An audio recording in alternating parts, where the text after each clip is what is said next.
ইরানি ভূখণ্ডে কোনো ধরনের আগ্রাসন বা হামলার চেষ্টা করা হলে মার্কিন যুক্তরাষ্ট্রকে নজিরবিহীন প্রতিরোধের মুখে পড়তে হবে বলে কড়া হুঁশিয়ারি দিয়েছেন ইরানের প্রেসিডেন্ট মাসুদ পেজেশকিয়ান। তিনি স্পষ্টভাবে জানিয়েছেন, আমেরিকার বিরুদ্ধে লড়াইয়ে এবার কেবল সামরিক বাহিনী বা মিসাইল নয়, সরাসরি যোগ দেবে ইরানের লাখো সাধারণ মানুষ।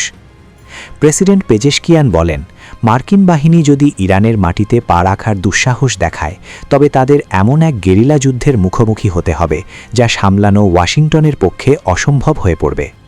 ভিয়েতনাম যুদ্ধে মার্কিন বাহিনীর শোচনীয় পরাজয়ের উদাহরণ টেনে তিনি বলেন, ইরানও সেই একই পথে আগ্রাসনকারীদের পর্যুদস্ত করতে প্রস্তুত। সংবাদ প্রতিবেদনে দেখা যায়, তেহরান তাদের অত্যাধুনিক মিসাইল সিস্টেমের সক্ষমতা প্রদর্শন করছে। একদিকে সাবেক মার্কিন প্রেসিডেন্ট ডোনাল্ড ট্রাম্পের কড়া বাক্যবাণ, অন্যদিকে ইরানের মিসাইল ঝড়। উভয় দেশের মধ্যকার উত্তেজনা এখন তুঙ্গে।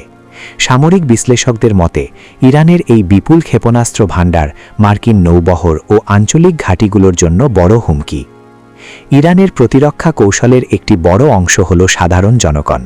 1979 সালের ইসলামী বিপ্লব ও 80-র দশকে ইরাক যুদ্ধের সময় ইরান হিউম্যান ওয়েভ বা মানব ঢাল ব্যবহার করে যে সফল প্রতিরোধ গড়ে তুলেছিল, সেই একই কৌশলের পুনরাবৃত্তি করতে চাইছে বর্তমান প্রশাসন। মাসুদ পেজেশকিয়ান বলেন, বিশ্ব দেখবে ইরানের জনগণ তাদের দেশ, বিপ্লব ও নেতৃত্বের প্রতি কতটা অনুগত।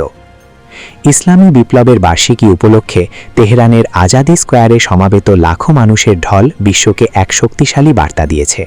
প্রতিবেদনে বলা হয়েছে, আন্তর্জাতিক নিষেধাজ্ঞা ও বাহ্যিক চাপ যত বাড়ছে, ইরানের অভ্যন্তরীণ ঐক্য তত বেশি সুদৃঢ় হচ্ছে।